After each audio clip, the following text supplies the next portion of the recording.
الحمد للہ رب العالمین والصلاة والسلام علی سید الانبیاء والمرسلین وعلی آلہ وصحبہ اجمعین اما بعد اعوذ باللہ من الشیطان الرجیم بسم اللہ الرحمن الرحیم الہاکم التکاثر حتی زرتم المقابر کلا سوف تعلمون ثم کلا سوف تعلمون کلا لو تعلمون علم الیقین لترون الجحیم ثم لترونها عین الیقین ثم لتسألن یومئذ عن النعیم صدق اللہ العظیم وصدق رسولہ النبی الکریم الحبیب الامین ونحن علی ذالک لمن الشاہدین والشاکرین والحمد للہ رب العالمین۔ ناظرین کرام، آج کا ہمارا موضوع ہے سورۃ التکاثر اور ہماری زندگی۔ سب سے پہلے اس سورہ مبارکہ کا لفظی ترجمہ سماعت کیجیے۔ الہاکم التکاثر، الہا غافل کر دیا، لہو سے ہے ہر وہ کام جو انسان کو کسی اہم کام سے اور مفید کام سے روک دے، اس کو لہو کہتے ہیں۔ کم، تمہیں، یہ تو ہم روزمرہ کے اپنے معاملات میں بہت زیادہ استعمال کرتے ہیں۔ السلام علیکم، تم پر سلامتی ہو۔ التکاثر، طلب کی کثرت، کثرت سے ہے زیادہ ہونا۔ حتی، یہاں تک کہ زرتم، تم نے دیکھا، یہ آخر میں جو تا اور میم ہے، تم، اس کا مطلب تم ہی ہے، زیارت سے ہے۔ عربی زبان میں زیارت کا لفظ محض دیکھنے کے مطلب میں آتا ہے، لیکن ہمارے محاورے میں زیارت جب لفظ استعمال ہوتا ہے تو اس کا مطلب ہوتا ہے کسی مقدس یا محترم چیز کو یا شخصیت کو دیکھنا۔ المقابر، قبریں، مقبرہ کی جمع۔ کلا، ہاں ہاں، یہ لفظ تہدید کے لیے اور وعید کے لیے استعمال ہوتا ہے۔ سوف، ان قریب۔ تعلمون، تا مطلب تم اور واو نون جمع کے لیے، تم جان لو گے۔ ثم، پھر۔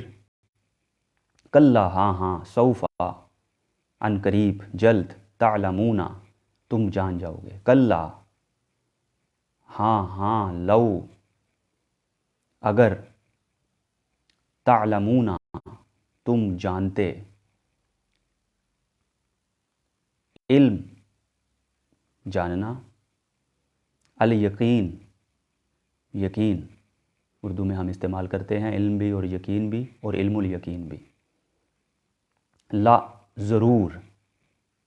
ترون، ضرور تم دیکھو گے۔ تا مطلب تو، اور یہ جو شروع میں اس لفظ کے لام ہے اور آخر میں نون شد والا ہے، یہ دونوں لفظ تاکید کے لیے استعمال ہوتے ہیں۔ الجحیم، جہنم۔ ثم، لترون، تم ضرور ضرور دیکھو گے، دوبارہ وہی لفظ آیا، ہاں اس کو، یعنی جہنم کو۔ عین، دیکھنا۔ الیقین، یقین کا۔ عین، آنکھ کو بھی کہتے ہیں۔ ثم، پھر۔ لا، ضرور۔ تسألن، یہ سوال سے ہے، لام اور نون شد والا، وہی جو قاعدہ عرض کر دیا، اور یہ سوال سے ہے۔ سوال کے دو مطلب ہیں، پوچھنا اور مانگنا۔ اردو میں ہم عام طور پر اس میں فرق نہیں کرتے، یہی کہہ دیتے ہیں کہ جی ہم نے سوال کیا۔ تو یاد رکھیے کہ اردو میں جب کسی سے کوئی چیز مانگیں گے تو یہ کہیں گے ہم سوال کرتے ہیں، ہم سوال کر رہے ہیں، فلاں چیز کا ہم سوال کرتے ہیں، یعنی ہمیں عطا کریں۔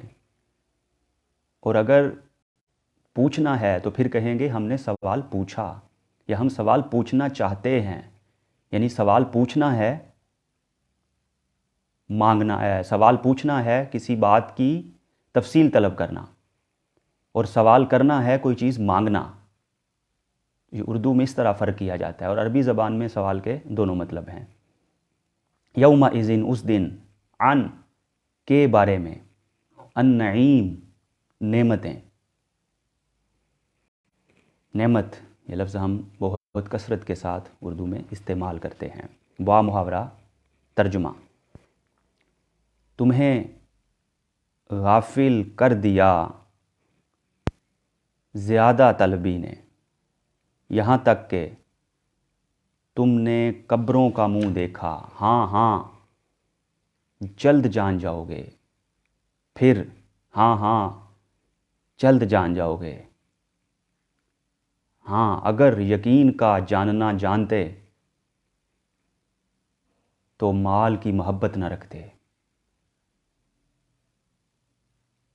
کثرت طلبی نہ کرتے، بے شک ضرور جہنم کو دیکھو گے، پھر بے شک ضرور اسے یقینی طور پر دیکھو گے، پھر بے شک ضرور اس دن تم سے نعمتوں کے بارے پوچھا جائے گا۔ ناظرین کرام، سب سے پہلے اس سورت کا مختصر تعارف، اس کے بعد اس کی تفسیر اور ہماری زندگی پر اس کے کیا اثرات مرتب ہوتے ہیں، اس پر بات کریں گے۔ اس سورہ مبارکہ کا نام تکاثر ہے، جیسا کہ اس سورہ مبارکہ کی پہلی آیت میں یہ لفظ مذکور ہے۔ شان نزول اس کا یہ ہے کہ عرب کے دو قبیلے بنی عبد مناف اور بنی سہم باہمی تفاخر کر رہے تھے، ایک دوسرے پر فخر کر رہے تھے کہ میرے پاس اتنی جائیداد ہے، میرے پاس اتنی اولاد ہے، میرے پاس اس قدر مال و اسباب ہے، ایک دوسرے پر فخر کر رہے تھے۔ تو ان کے حوالے سے یہ سورہ مبارکہ نازل ہوئی، اور اس کا حکم عام ہے، قیامت تک کے لوگوں کے لیے اس میں تنبیہ موجود ہے۔ اور اس کی فضیلت یہ ہے کہ نبی کریم صلی اللہ علیہ وآلہ وسلم نے ارشاد فرمایا، جو سورہ تکاثر کی تلاوت کرتا ہے گویا کہ اس نے 1000 آیات قرآنیہ کی تلاوت کر لی۔ اور پھر ایک بار آپ صلی اللہ علیہ وآلہ وسلم نے ارشاد فرمایا کہ سورہ تکاثر کی تلاوت کے دوران کہ جو اس سورہ مبارکہ کی تلاوت سن کر اشک فشاں ہو جائے گا، گریہ کناں ہو جائے گا، آنکھوں سے اشک جاری ہو جائیں گے، اس کے لیے جنت واجب ہو گئی۔ اور پھر دوسری صورت بھی بیان کر دی کہ اگر رونا نہ آئے تو رونے جیسی صورت بنا لیا کرو۔ تو یعنی یہ سورہ مبارکہ چونکہ اس میں وعید ہے اور عذاب کا ذکر ہے، تو قرآن کا ادب یہی ہے کہ جب جنت کی بشارت سنیں، جنت کا تذکرہ سنیں، تو چہرے پر مسکراہٹ ہونی چاہیے، اللہ کی حمد و ثنا ہونی چاہیے، اور جب جہنم اور اس کا تذکرہ پڑھیں پھر انسان کو غمزدہ ہونا چاہیے اور جہنم سے پناہ مانگنا چاہیے۔ اس سے پہلی جو صورت ہے القاریہ، اس میں قیامت کی ہولناکیاں بیان ہوئی ہیں، اور اس سورہ مبارکہ میں جہنم میں جانے کے اسباب پر بات کی گئی ہے، قبر اور جہنم کے عذابات سے ڈرایا گیا ہے۔ اللہ رب العزت نے ارشاد فرمایا پہلی آیت میں، الہاکم التکاثر، تمہیں کثرت طلب نے غافل کر دیا۔ یہ تکاثر کیا ہے؟ اللہ رب العزت سے کثرت طلب کرنا، طلب کرتے ہی رہنا، اور یہ خواہش کہ میرے پاس زیادہ سے زیادہ ہو، یہ ہے تکاثر۔ اور پھر زیادہ سے زیادہ انسان کو اللہ کی یاد سے غافل بھی کر دے۔ اصل چیز یہ ہے، ہر کثرت بری نہیں ہوتی، ہر کثرت مذموم نہیں ہوتی، ہر کثرت قابل مذمت نہیں ہوتی۔ وہ کثرت جو اللہ کی یاد سے غافل کر دے وہ بری ہے۔ مولانا روم نے فرمایا تھا، چیز دنیا از خدا غافل بدن، نئے کماشو نکرو فرزند و زن۔ دنیا کیا ہے؟ ہر وہ شے دنیا ہے جو آپ کو اللہ کی یاد سے غافل کر دے۔ ساز و سامان، چاندی، ازواج و اولاد یہ دنیا نہیں ہیں۔ اگر اللہ کی یاد سے غافل کر رہے ہیں یہ سب تو یقیناً دنیا ہیں۔ اور علامہ اقبال نے فرمایا تھا، یہ مال و دولت دنیا، یہ رشتہ و پیوند، بتان وہم و گماں، لا الہ الا اللہ۔ یہ جو دنیا کا مال و دولت ہے اور یہ جو رشتے ہیں، یہ اکثر یاد خداوندی سے غافل کر دیتے ہیں۔ اور ان کی حقیقت کیا ہے؟ وہم و گمان کے، بتوں کے علاوہ ان کی کوئی حقیقت نہیں ہے۔ کبھی انسان انہی رشتوں کو اور مال و دولت کو، مال و اسباب کو بت بنا لیتا ہے اور بت کی طرح اس کی پوجا پاٹ شروع کر دیتا ہے، اللہ کی یاد سے غافل ہو جاتا ہے، دنیا میں اپنی آمد کا مقصد بھول جاتا ہے۔ تو ایسی کثرت، ایسا تعلق، ایسا رشتہ جو انسان کو یاد خداوندی سے غافل کر دے مذموم ہے۔ اور اگر دولت کی کثرت ہو، دولت کی بہتات ہو، فراوانی ہو، اور وہ جائز ذریعے سے حاصل کی گئی ہو، اور پھر اس کے حقوق ادا کیے جائیں، تو وہ اللہ کی یاد سے غافل نہیں کرتی، اللہ کے قریب کر دیتی ہے۔ کبھی اسی دولت سے زکوٰۃ ادا کی جاتی ہے، کبھی اسی دولت سے غریبوں، مسکینوں، محتاجوں کو کھانا کھلایا جاتا ہے، کبھی اسی دولت سے ضرورت مندوں کے کام آیا جاتا ہے، کبھی اسی دولت سے صدقہ فطر ادا کیا جاتا ہے، کبھی اسی دولت کو حج کرنے کے لیے استعمال کیا جاتا ہے، کبھی اسی دولت سے جہاد بالمال کیا جاتا ہے۔ اسی دولت کے ایک امین سیدنا عثمان غنی رضی اللہ عنہ بھی ہیں۔ وہی دولت حضرت عبد الرحمن ابن عوف کے پاس آتی ہے تو مستحسن ٹھہرتی ہے، مذموم نہیں ہوتی۔ تو معلوم کیا ہوا؟ رشتے، دولت، تعلقات، ازواج و اولاد، یہ دنیا اسی صورت میں بنتے ہیں جب یاد خداوندی سے غافل کر دیتے ہیں۔ اور اگر یاد خداوندی میں محو کر دیں تو یہی عین دین ہے۔ یعنی یہ سب چیزیں جو ذکر کی فی نفس ہی بری نہیں ہیں اور دنیا نہیں ہیں، البتہ ان کا اچھا یا برا استعمال ان کو اچھا یا برا بنا دیتا ہے انسان کے اپنے حق میں۔ تو یہاں اللہ رب العزت نے جو اشارہ فرمایا ہے وہ یہی ہے کہ عام طور پر جو کثرت طلب کرنا ہے، کثرت کی خواہش ہے، یہ انسان کو اللہ رب العزت سے غافل کر دیتی ہے، اللہ رب العزت کی یاد بھلا دیتی ہے۔ اسی لیے اس شخص کے حق میں یقیناً یہ ممنوع ہوگی۔ اور پھر دوسری بات کہ اگر کثرت کی وجہ سے، مال و اسباب کی وجہ سے، ثروت کی وجہ سے، اپنی امارت کی وجہ سے دوسروں کو حقیر جانا جائے تو پھر بھی یقیناً یہ بہت ناپسندیدہ عمل ہے جو انسان کو رب العزت سے بہت دور کر دیتا ہے۔ اس کی بھی ممانعت آئی ہے، اس کو بھی منع کر دیا گیا، الہاکم التکاثر۔ ہاں، اگر ان نعمتوں کا اظہار شکرانے کے لیے ہو تو پھر ٹھیک ہے، اترانے کے لیے ہو تو پھر منع ہے۔ تو اللہ رب العزت نے کثرت طلب کرنے والوں کو، زیادتی طلب کرنے والوں کو اپنی یاد سے غافل قرار دے دیا۔ ایک بہت بڑا اس کا سبب ہے، اور استثنائی صورت تو میں نے آپ کے سامنے پیش کر دی۔ تو کثرت غافل کر دیتی ہے۔ ہونا کیا چاہیے کہ کثرت اگر مانگیں تو ساتھ برکت بھی مانگیں۔ عام طور پر لوگ یہ دعا دیتے ہیں کہ اللہ تعالیٰ آپ کو صاحب اولاد کرے، اولاد کی نعمت عطا فرمائے۔ یہ دعا ادھوری ہے۔ یوں دعا کیا کیجئے کہ اللہ تعالیٰ آپ کو صحت مند اور صالح اولاد عطا فرمائے۔ اولاد نعمت ہے، لیکن بعض اوقات زحمت بن جایا کرتی ہے۔ انسان کے لیے خوشی کی بجائے پریشانی کا باعث بن جایا کرتی ہے۔ تو جب کسی کو دعا دیں تو پوری دعا دیں، ادھوری نہ دیں۔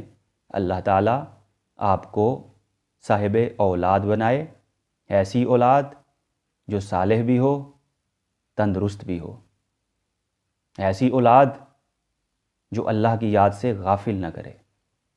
اسی طرح جب کثرت مانگیں تو برکت ضرور مانگیں۔ بعض اوقات قلت میں بھی برکت ہوتی ہے، اور اکثر اوقات کثرت میں بے برکتی ہوتی ہے۔ کثرت پھر ایسی جو ہوتی ہے جس میں برکت نہ ہو، وہ انسان کو اللہ کی یاد سے غافل کر دیتی ہے، اور جو برکت ہوتی ہے وہ یاد الہی میں محو کر دیتی ہے۔ جو کثرت ہوتی ہے وہ آزمائش ہوتی ہے،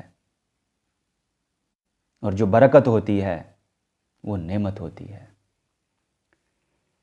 جو کثرت ہوتی ہے وہ ہمارا اندازہ ہے کہ جی اگر اتنے پیسے، اتنے مال و اسباب ہمارے پاس ہوں تو ہمارا مہینہ اچھا گزر جائے گا، یہ ہمارا اندازہ ہے۔ گزرے نہ گزرے یہ الگ بات ہے، لیکن جو برکت ہوتی ہے وہ اللہ رب العزت کی جانب سے ضمانت ہوتی ہے کہ آپ کا وقت اچھا ہی گزرے گا۔ جو کثرت ہوتی ہے انسان حساب میں لگا رہتا ہے۔ الذی جمع مالا وعددہ، گنتی میں، شمار میں لگا رہتا ہے۔ یعنی کثرت کا نتیجہ حساب ہے، برکت کا نتیجہ نجات ہے۔ کثرت کا نتیجہ بے چینی ہے، برکت کا نتیجہ چین ہے۔ کثرت کا نتیجہ بے قراری ہے، برکت کا نتیجہ قرار ہے۔ کثرت کا نتیجہ بے اطمینانی ہے، برکت کا نتیجہ اطمینان ہے۔ کثرت کے نتیجے میں فکر پیدا ہوتی ہے، اور برکت کے نتیجے میں شکر پیدا ہوتا ہے۔ تب ہمیں دیکھنا ہے نفع مندی کا سودا کیا ہے، ہمارے لیے سود مند کیا ہے، انفع کیا ہے، زیادہ فائدہ مند کیا ہے۔ تو یقیناً وہ برکت ہے۔ تو جب بھی کثرت طلب کریں اس میں برکت ضرور طلب کریں۔ محض کثرت انسان کے لیے مفید نہیں ہوتی، اور اس کی بہت سی قباحتیں ہیں۔ اللہ رب العزت نے قرآن مجید میں بے شمار شخصیات کی جانب اور کئی مقامات کے لیے برکت کی نسبت کی، برکت کا لفظ استعمال کیا، جیسے سیدنا نوح علیہ السلام کے لیے برکت کا لفظ استعمال کیا۔ کہ اللہ نے ان کو برکت عطا کی۔ اسی طرح سرزمین شام کے لیے برکت کا لفظ استعمال ہوا کہ اس میں برکت ہے۔ سرزمین سبا کے لیے برکت کا لفظ استعمال ہوا۔ بیت المقدس کے ارد گرد کی جو سرزمین ہے، مقامات ہیں، ان میں برکت کا ذکر ہوا۔ اسی طرح سیدہ سارہ جو سیدنا ابراہیم علیہ السلام کی زوجہ محترمہ تھیں، ان پر برکت کا ذکر ہوا۔ اب سوال یہ پیدا ہوتا ہے کہ کثرت کا تو ہمیں عام پتہ ہے، اس کے مختلف ذرائع ہیں، ہم حاصل کرنے کے لیے تگ و دو بھی کرتے ہیں، جائز ذرائع بھی ہیں، ناجائز ذرائع بھی ہیں، جس سے منع کر دیا گیا۔ ایسی کثرت جو غفلت کا سبب بنے، اس سے منع کر دیا گیا۔ جو یاد الہی سے، قرب الہی سے دور لے جائے، اس سے منع کر دیا گیا۔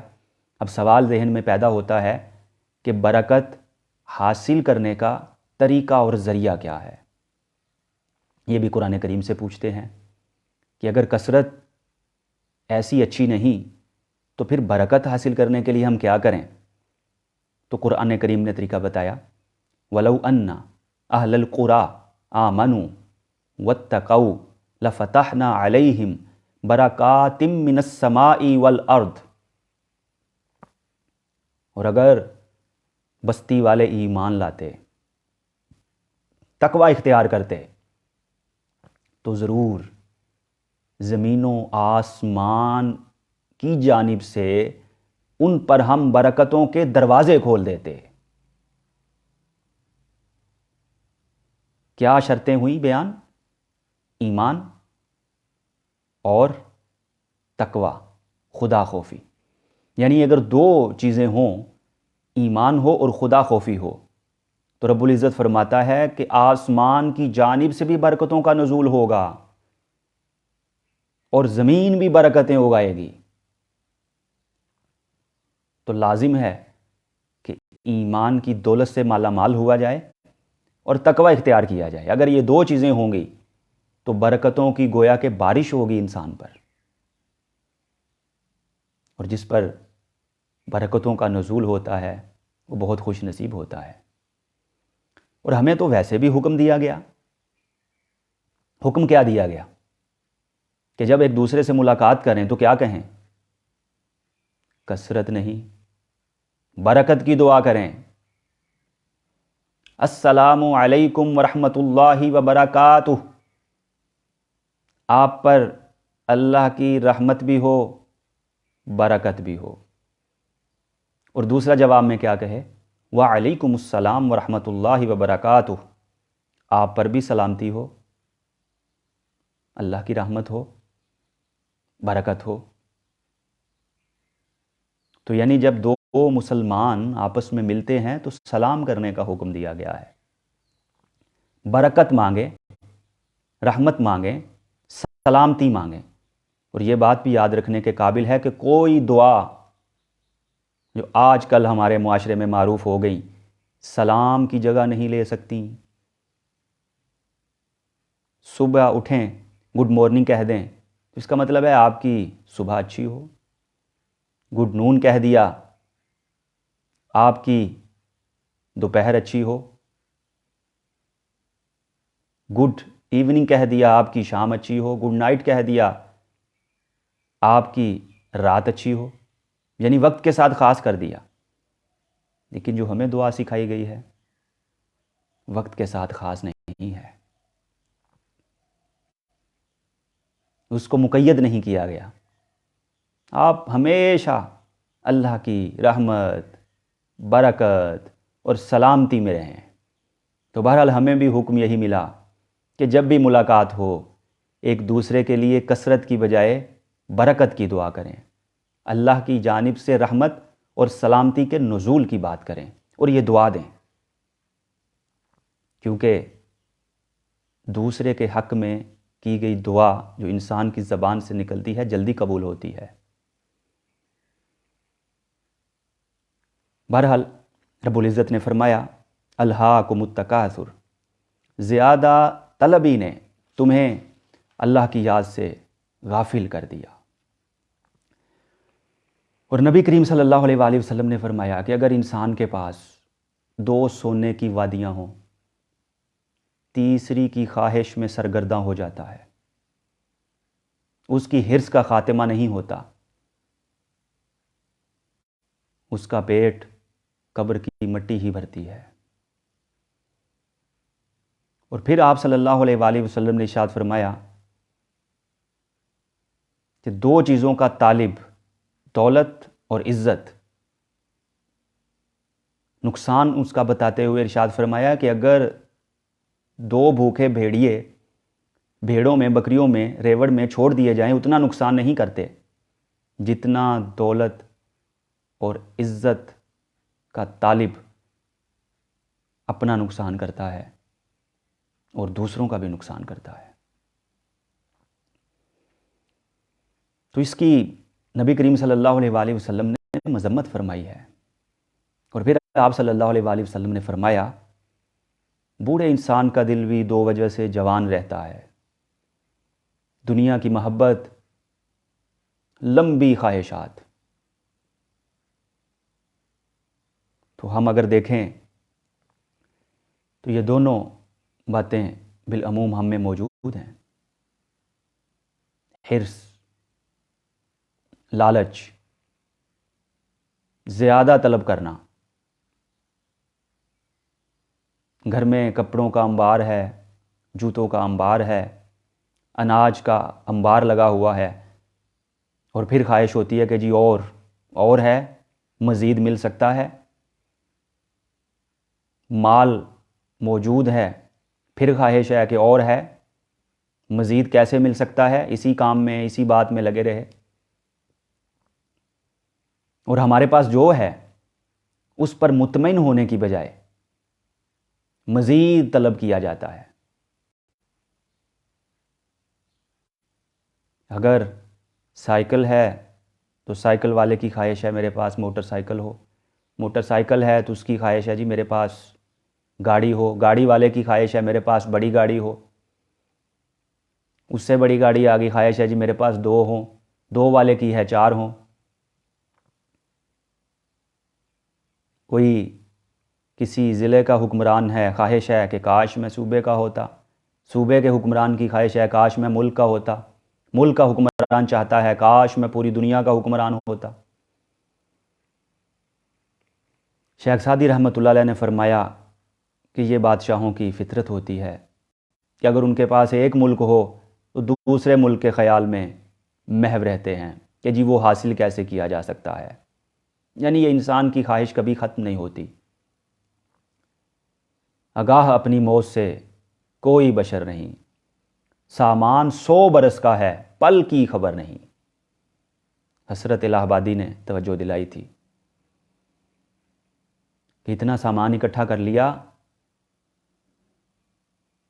ایک پل کی بھی خبر نہیں، اس سامان کا کیا ہوگا، ہم استعمال بھی کر پائیں گے یا نہیں کر پائیں گے۔ نبی کریم صلی اللہ علیہ وآلہ وسلم نے ارشاد فرمایا انسان یہ کہتا ہے میرا مال، میرا مال، میرا مال۔ انسان کا مال وہی ہے جو یا تو اس نے پہن لیا، بوسیدہ کر دیا،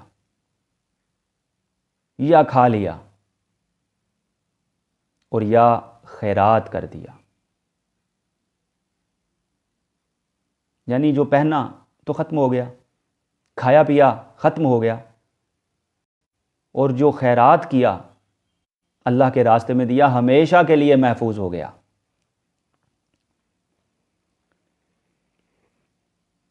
تو بہرحال یہ مال و دولت کی فراوانی اور کثرت، حب جاہ، یہ انسان کو یاد خداوندی سے غافل کر دیتی ہیں۔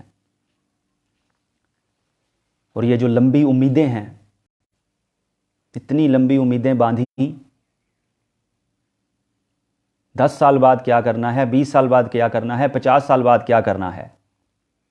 حضرت ابو لیث سمرقندی رحمۃ اللہ علیہ فرماتے ہیں کہ لمبی امیدیں باندھنے کے 4 نقصانات ہوتے ہیں۔ نمبر 1، عبادت میں سستی پیدا ہوتی ہے، کہ انسان ہر وقت اسی خیال میں رہتا ہے کہ جی فلاں شے، فلاں مرتبہ، فلاں منصب حاصل کیسے کرنا ہے، تو نتیجتاً عبادت میں سست ہو جاتا ہے، دنیاوی تفکرات میں اضافہ ہوتا ہے، ہر وقت سوچتا رہتا ہے ایسے ہوا تو کیا ہوگا، یوں ہوا تو کیا ہوگا، یوں کیا تو کیا ہوگا۔ اور جب دنیاوی تفکرات میں اضافہ ہوتا ہے تو تیسرا پہلو جو پیدا ہوتا ہے، پریشانیوں میں اضافہ ہوتا ہے۔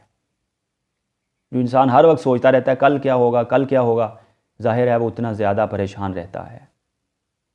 اور چوتھی بات، دل سخت ہو جاتا ہے۔ دل کی سختی پیدا ہوتی ہے۔ دل کی سختی کی علامت کیا ہے؟ زبان میں سختی آ جاتی ہے، عادات و اطوار میں سختی آ جاتی ہے، حرکات و سکنات میں سختی آ جاتی ہے۔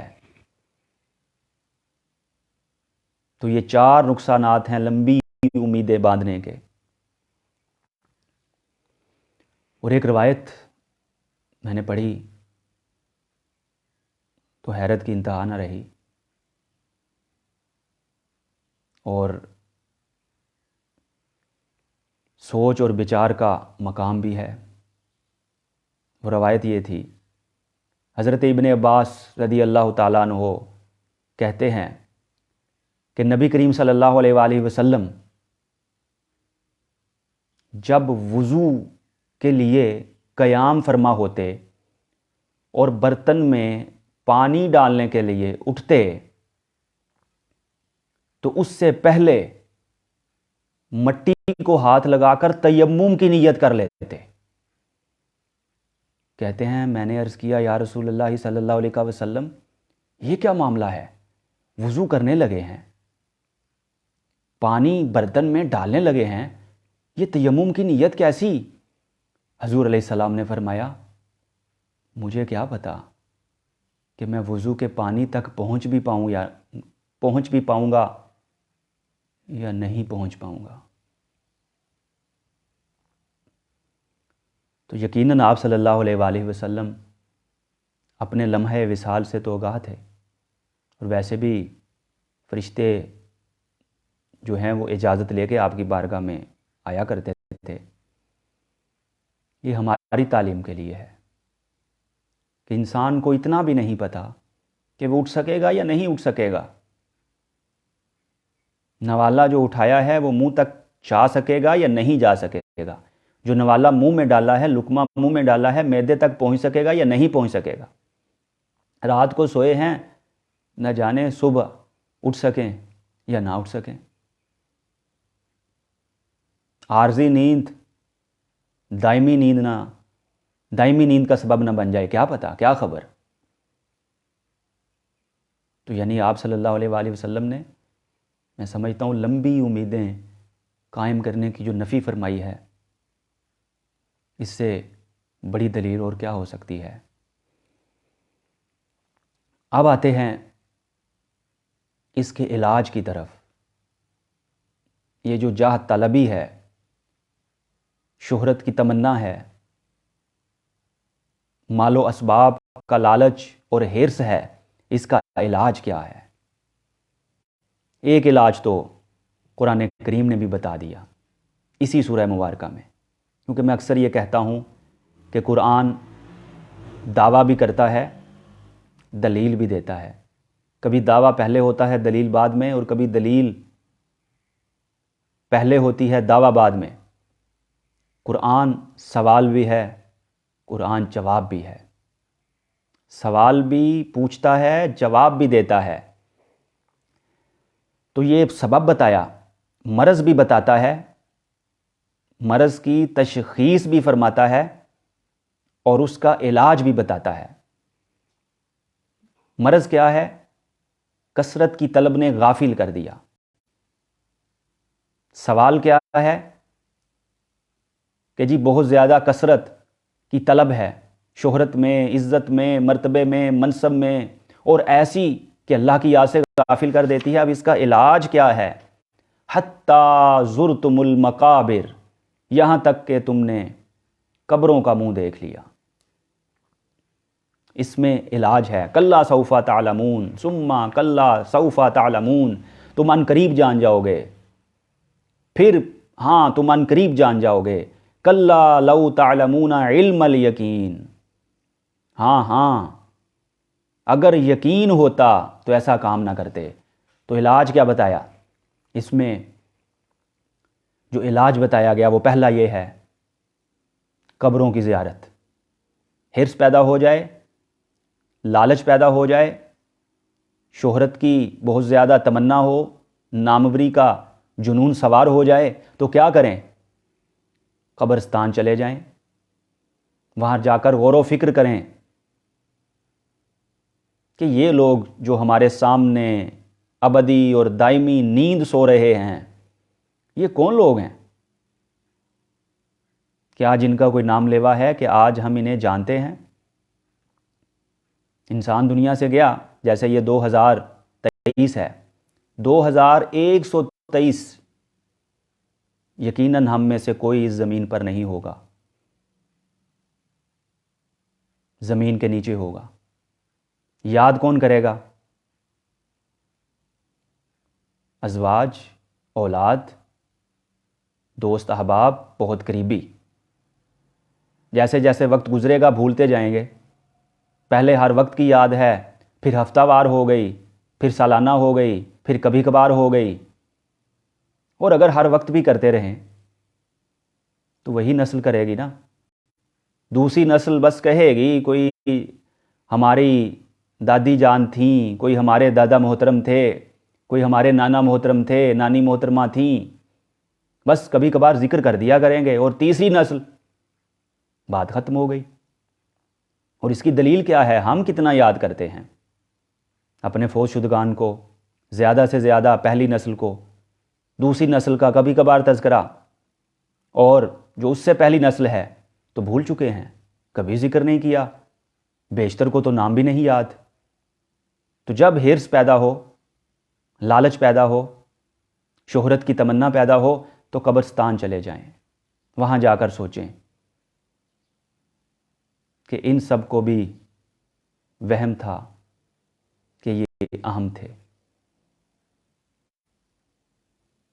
تو بس پھر اگر انسان صحیح معنوں میں غور و فکر کرے گا تو اس سے یہ مرض دور ہو جائے گا. نبی کریم صلی اللہ علیہ وآلہ وسلم نے بھی ارشاد فرمایا موت کے حوالے سے کہ یہ ہاضم اللذات ہے، لذات کو توڑنے والی ہے، لذتوں کو ختم کرنے والی ہے. اور قبرستان جانے کا یہ ایک مقصد بیان فرمایا کہ اس سے موت یاد آتی ہے. تو بہرحال ایک یہ علاج بتایا. اور کلا سوف تعلمون، حضرت علی المرتضیٰ کرم اللہ وجہ الکریم فرماتے ہیں کہ یہاں عذاب قبر کا ذکر ہے. ثم کلا سوف تعلمون، یہاں عذاب حشر کا ذکر ہے. کیونکہ 2 دفعہ آیا تم جان لو گے، ہاں تم جان جاؤ گے. تو پہلے عذاب قبر کا ذکر ہوا، پھر عذاب حشر کا ذکر ہوا. اور پھر یعنی قبر کے عذاب کو بھی یاد رکھا جائے اور حشر کے عذاب کو بھی یاد رکھا جائے تو یقیناً یہ جو امراض ذکر ہوئے ان سے انسان چھٹکارا حاصل کر سکتا ہے یا ان میں کمی واقع ہو سکتی ہے. اور پھر فرمایا کہ اگر تمہیں علم یقین ہوتا تو پھر بھی تم یہ کام نہ کرتے. علم یقین، یقین کے 3 درجے ہیں. کہیں دیکھا دھواں نکل رہا ہے، دھواں اٹھ رہا ہے، تو یقین ہوا کہ یہاں پر آگ ہوگی، یہ ہے علم الیقین. وہاں جا کر دیکھا کہ آگ ہے، یہ ہے عین الیقین. اور اس میں ہاتھ داخل کیا، آگ کی تپش اور حرارت محسوس ہوئی، ہاتھ جلا، تو یہ ہے حق الیقین. تو قرآن فرماتا ہے اگر تمہیں علم یقین ہوتا تو پھر بھی تم یہ کام نہ کرتے. عین الیقین تو ہوگا جب قبر میں جائیں گے، عین الیقین تو ہوگا جب حشر کا میدان بپا ہوگا، عین الیقین تو ہوگا جب پل صراط سے گزریں گے اور اس کو دیکھیں گے، عین الیقین تو تب ہوگا جب جنت کو اور جہنم کو اپنی آنکھوں سے دیکھیں گے. اور جب اس میں چلے جائیں گے کسی بھی مقام پر تو پھر حق الیقین ہو جائے گا. تو قرآن فرماتا ہے کہ علم الیقین کا یہ تقاضا ہے کہ تم ان امراض سے بچو، ان کا علاج کرو. علم الیقین اگر ہو تو ہم نے سوچنا ہے کیا آج ہمیں علم الیقین بھی نہیں ہے؟ عین الیقین اور حق الیقین تو بعد کی بات ہے۔ اور پھر فرمایا کہ جہنم کو دیکھو گے، ضرور ضرور دیکھو گے، اور پھر عین الیقین ہوگا، آنکھوں سے جب دیکھو گے۔ ایک روایت میں ہے قبر میں بھی انسان کو جنت اور جہنم دکھائے جاتے ہیں، چاہے وہ نیک ہے چاہے بد ہے۔ نیک کو جہنم دکھا کر جنت کی کھڑکی کھول دی جاتی ہے، اور بد کو جنت دکھا کر دوزخ کا گڑھا اس کے لیے قبر کو بنا دیا جاتا ہے، تاکہ ان دونوں کو پتہ چلے کہ اگر مجھے جنت ملتی تو اتنی آسائشیں تھیں، اب جہنم کا گڑھا ہے، اور دوسرے کو پتہ چلے کہ اگر جہنم ملتی تو اس کے کیا کیا نقصانات تھے، اور تپش اور حرارت، اور کیا خوفناک منظر تھا، اور یہ جو ہے جنت ہے، اس کے فوائد کیا ہیں۔ تو بہرحال یہ طریقے بتائے گئے۔ تو یہاں سے معلوم ہوا کہ قرآن کریم نے مرض بھی بتا دیا اور علاج بھی بتا دیا۔ اور دوسرا اس کا طریقہ کار یہ ہے کہ انسان جو زیادتی کی خواہش کرتا ہے کہ مجھے یہ بھی ملے، یہ بھی ملے، یہ بھی ملے، ہر وقت اس خیال میں محو رہتا ہے۔ کیوں؟ وہ آرام حاصل کرنا چاہتا ہے۔ تو اگر کثرت ملے اور اس کو آرام اور راحت کی بجائے تکلیف اور مصیبت میں مبتلا انسان کو کر دے وہ کثرت، تو آرام کے لیے کر رہا تھا، اور جب کثرت آئی تو اب اس کی حفاظت بھی کرو۔ اب ایک نیا مسئلہ پیدا ہو گیا، اس کو حفاظت کیسے کرنا ہے، اس کی محفوظ اس کو کیسے رکھنا ہے، اس کا استعمال کیسے کرنا ہے۔ تو یہ ایک نیا معاملہ پیدا ہو گیا، یعنی آرام حاصل کرنے کے لیے جس چیز کو طلب کیا وہی انسان کے لیے مصیبت بن گئی آرام کی بجائے۔ تو جب آرام ہے ہی نہیں کثرت میں تو پھر طلب کرنا کیسا، انسان کو سوچنا چاہیے۔ اور مالداروں کے انجام پر غور کیا جائے، حب جاہ، مرتبے کے طالب لوگوں کے انجام پر غور کیا جائے کہ جو مرتبے میں، منصب میں، عہدے میں، دولت میں الجھ کر رہ گئے، ان کا کیا حال ہے۔ قرآن نے 3 شخصیات کا ذکر کیا، ایک فرعون، ایک حامان، ایک قارون۔ فرعون ملوکیت اور استبداد کی علامت، بادشاہت کی علامت۔ حامان مذہبی پیشوائیت، اس کا استعارہ اور علامت۔ قارون مالداری کی علامت۔ اور پھر ان کا انجام کیا ہوا سب بہتر جانتے ہیں۔ خاص طور پر دیکھیے جو قارون تھا، قرآن کریم میں ہے کہ اس کے خزانے کی چابیاں طاقتور لوگوں کا عصبہ اٹھاتا تھا۔ عصبہ کیا ہے؟ لوگوں کی جماعت 10 سے 40 تک۔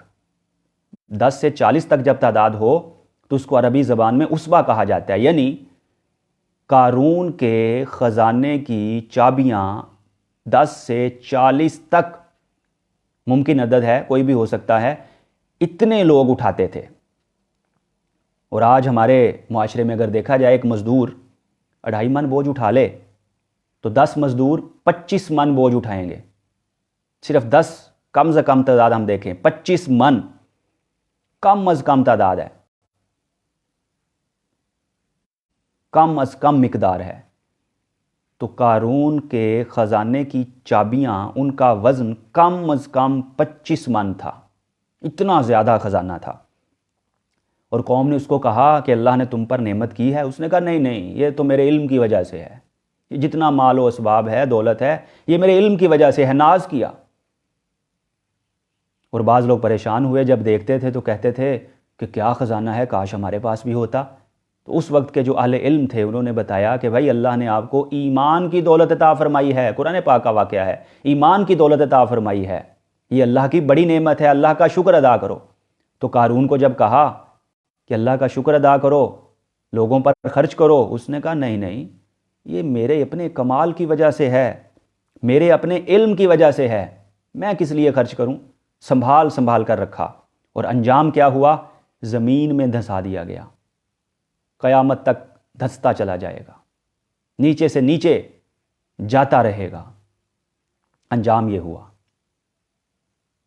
تو یہ تینوں لوگ جن کا میں نے ذکر کیا، فرعون، حامان، قارون، یہ تینوں مل کر لوگوں کا استحصال کرتے تھے۔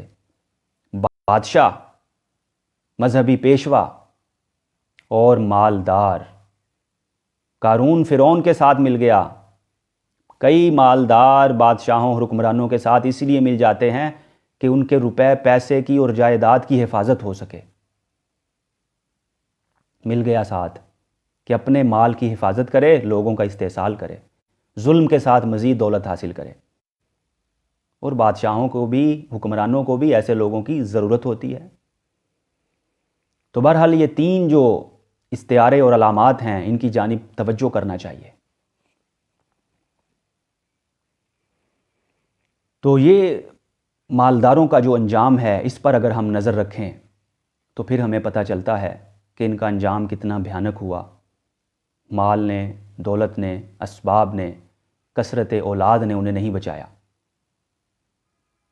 یوم لا ینفع مال ولا بنون الا من اتى اللہ بقلب سلیم۔ کل قیامت والے دن نہ کثرت اولاد بچائے گی، نہ مال نفع دے گا۔ ہاں، اللہ کی بارگاہ میں جو قلب سلیم لے کر آئے گا اس کو نفع حاصل ہوگا، وہ نفع میں رہے گا۔ چاہتے سب ہیں کہ ہوں اوج ثریا پہ مقیم، پہلے ویسا کوئی پیدا تو کرے قلب سلیم۔ تو بہرحال آخری آیت کی جانب آتے ہیں۔ ثم لتسألن یومئذ عن النعیم۔ اس دن نعمتوں کے بارے پوچھا جائے گا۔ نعمت کی بھی دو قسمیں ہیں، ایک ہے کسبی، ایک ہے وہبی۔ کسبی وہ جو ہم نے خود محنت سے حاصل کی، اور وہبی وہ جو اللہ تعالیٰ نے ہمیں عطا کی۔ تو جو کسبی ہے، محنت سے حاصل کی، اس کے بارے تین سوال ہوں گے۔ کہاں سے کمائی، کہاں سے حاصل کی، کہاں خرچ کی، اور اس پر شکر کیا یا نہیں۔ اور جو وہبی ہے، خالص اللہ نے عطا کی، اس پر دو سوال ہوں گے۔ خرچ کہاں کی، شکر کیا یا نہیں کیا۔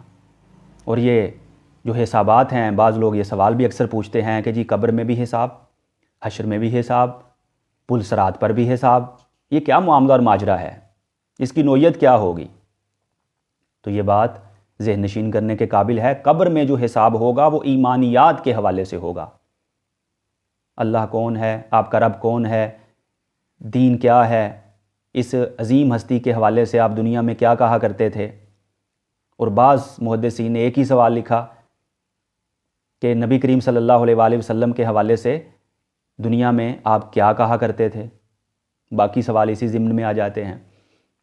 حشر میں ایمان اور اعمال کے حوالے سے سوال ہوگا، اور کنارہ دوزخ پر نعمتوں کے بارے سوال ہوگا۔ جب تک حساب نہیں دیں گے آگے نہیں بڑھ سکتے۔ عبادات میں سب سے پہلے نماز کا حساب ہے، حقوق العباد میں سب سے پہلے قتل اگر کیا ہو نعوذ باللہ اس کا حساب ہے، اور نعمتوں میں بھی سب سے پہلے صحت کا سوال ہے کہ صحت اللہ نے عطا کی تھی، اس کی قدر کی یا نہیں کی، اس سے کیا فائدہ اٹھایا۔ تو بہرحال یہ مختلف نوعیت کے سوالات ہیں۔ ایک استاد صاحب نے اپنے بچوں کو سمجھانے کے لیے کہ حساب کیسے ہوگا، اختتامی وقت میں یہ واقعہ عرض کرنا مناسب سمجھتا ہوں، سمجھانے کے لیے کہا کہ حساب کیسے ہوگا۔ سوال پوچھنے پر 3 بچوں کو بلایا، ایک کو 5,000 روپے دیے، ایک کو 1,000 روپیہ دیا، اور ایک کو 100 روپیہ دیا، اور پھر ان کو کہا کہ شام تک خرچ کریں۔ شام ہوئی، واپس آئے، جلتے تندور کے اوپر ان کو کھڑا کیا۔ پہلے کھڑا کیا جس کو 1,000 دیا تھا، کیسے خرچ کیا؟ اس نے کہا جی بس مارکیٹ گیا، کھانا کھایا، چائے پی، کچھ اور چھوٹی موٹی چیزیں خریدیں، اعلیٰ حاصل قیاس۔ اس کو کہا نیچے آ جاؤ۔ دوسرے کو کھڑا کیا جس کو 1,000 روپے دیے تھے، اس سے حساب ہوا، اس نے بتایا کچھ وقت زیادہ لگا، 5000 والا، اب وہ بتانے لگا، خاصا وقت اس کو لگ گیا۔ اب استاد صاحب نے کہا کنارہ دوزخ پر، پل صراط پر نعمتوں کا حساب اسی طرح ہوگا۔ جتنی نعمتیں اللہ تعالیٰ نے عطا کی ہوں گی، وہ صحت ہو، دولت ہو، شہرت ہو، عزت ہو، مال و اسباب ہوں، اولاد ہو، دنیاوی متاع ہو، آنکھوں کی روشنی ہو، کانوں میں قوت سماعت ہو، زبان میں قوت گویائی ہو، علم ہو، ان سب کے حوالے سے پوچھا جائے گا، اور جب تک انسان جواب نہیں دے گا آگے نہیں بڑھ سکتا۔ تو نعمتیں ذمہ داریاں بھی ہیں، جتنی نعمتیں بڑھتی چلی جاتی ہیں ذمہ داریاں اتنی ہی بڑھتی چلی جاتی ہیں۔ تو بہرحال نعمتوں کی کثرت حساب کا پیش خیمہ ہے، حساب بھی اتنا زیادہ دینا پڑے گا۔ جو خود نعمتیں کمائیں، کہاں سے کمائیں، کہاں خرچ کیں، کہاں لگائیں، اور شکر کیا تھا یا نہیں کیا تھا۔ تو قرآن کریم میں اس سورہ مبارکہ کا اختتام اسی سے ہوا کہ تم کثرت طلب کرتے ہو، کثرت کے طالب ہو، تو حساب بھی طویل دینا پڑے گا۔ خلاصہ کلام یہ ہوا کہ ایسی کثرت جو اللہ سے غافل کر دے انسان کے لیے نہایت نقصان دہ ہے۔ کثرت کی بجائے یا کثرت کے ساتھ ساتھ اللہ تعالیٰ سے برکت بھی مانگنا چاہیے، اور جو اللہ رب العزت نے نعمتیں عطا کی ہیں ان پر قناعت اختیار کرنی چاہیے، اور ان پر اللہ رب العزت کا شکر کرنا چاہیے۔ اللہ رب العزت ہم سب کا حامی و ناصر ہو۔ وما علینا الا البلاغ المبین۔